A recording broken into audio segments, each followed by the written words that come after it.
work. Am I right? Yeah. Thank you. You're right. So, the reason I use the dentist is because I also want to talk about posture, but from a slightly different perspective, and to make a point, because that's the point is the important thing. And for this, I need a volunteer. Now, I don't want somebody who is full of confidence and used to being on stage. I want somebody like the people that we've had earlier today that were really good, who, to be quite honest, are already feeling a few little butterflies because they know that if I don't get a volunteer, I'm going to pick somebody. So I want somebody who's a little nervous, but who trusts me, that no harm will come to you. Trust me, I'm a doctor. Do I have a volunteer who fits into that category? Thank you, sir. Please.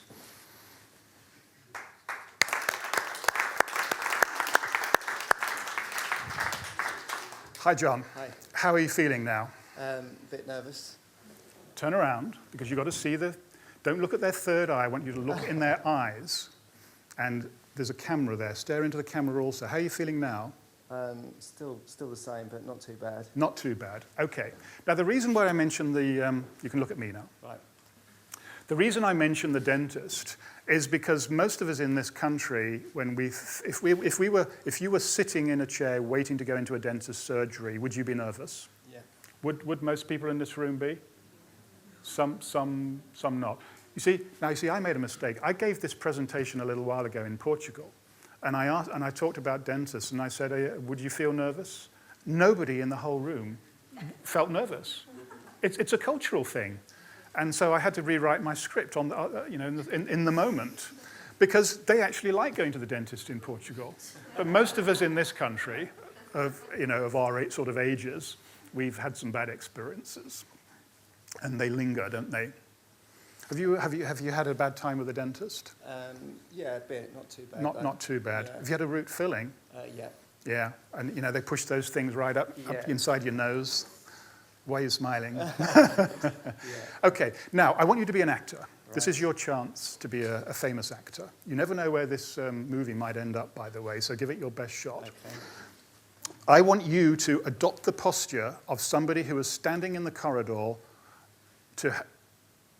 outside the... You're with me, aren't you? You're right, okay. Outside the dentist's office, who's going to have 3 triple root fillings up the back of the nose. Adopt the posture so that we can see you. All right. I'm liking it so far. I'm liking it, but it's whether the audience like it that counts.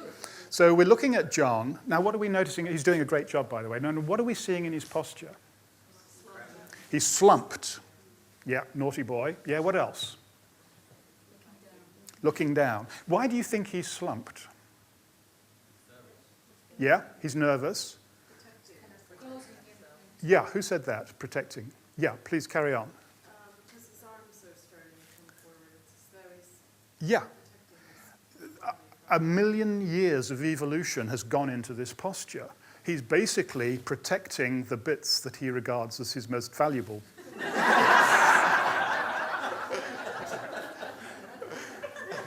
Your heart, isn't it? So he's slumped, his head was down, and what else can you notice? Anything else? His legs are forward, yeah. Beep, beep, beep, beep, beep, beep, beep, beep, beep, beep, beep, beep, beep, beep. He's got a grimace, yeah, good. His pulse is going fast, I've just felt it. You may not see, but his breathing is slightly faster. And one of the dangers of being a hypnotist is that people sometimes listen too much. And so he also has an urge to go to the bathroom, which he's controlling, aren't you? And the reason why I know all this...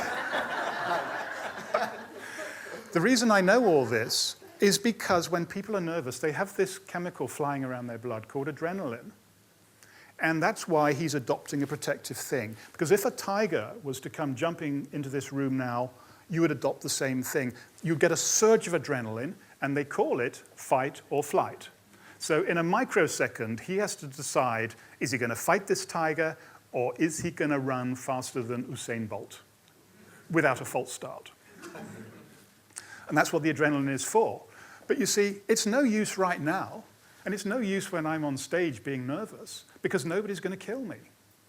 But it's very bad for my body because it's releasing sugar and fats and things that are clogging up my arteries.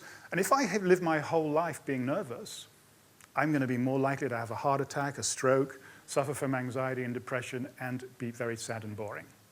That's what adrenaline does to you. So that is another great beauty of confidence, because by being more confident, you are affecting your brain chemicals and the chemicals that go around, and you're being more healthy. Now, you're such a good actor, normally I'd get a second subject for this, but I want to hang on to you a bit longer. I want you now to adopt a very confident posture. You are on a well-known satellite news program, and you are no script. You're totally in control of the situation. Very nice. What are we seeing now?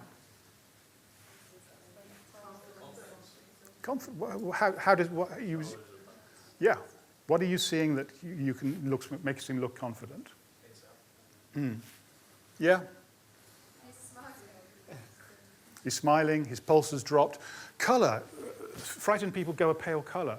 So there's a little more rose in his cheeks now. He's breathing more slowly. But the most important thing, John, is how do you feel now? Yeah, I feel better. Yeah. I feel more relaxed. Yeah, I can feel my pulse isn't as fast. Yeah. And that is my point to you. That is the point of this demonstration. I mentioned we got no control over the past, no control over the future, but we do have control over the present. And John has used it. John doesn't like being on stage here. If nobody was listening, I would say the same thing myself. But it's my job. It's not John's job. But he's learned how to handle it. And the thing is, what do you do for your job, John? Part of my job will involve presentations. Standing in front of people, so it's a new role I'm not used to yet, and it does fill me with fear. Yeah. Well, you're going to take something from today, because it's not as scary as you thought.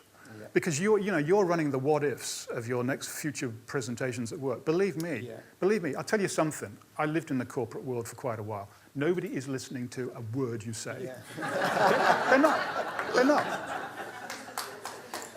not.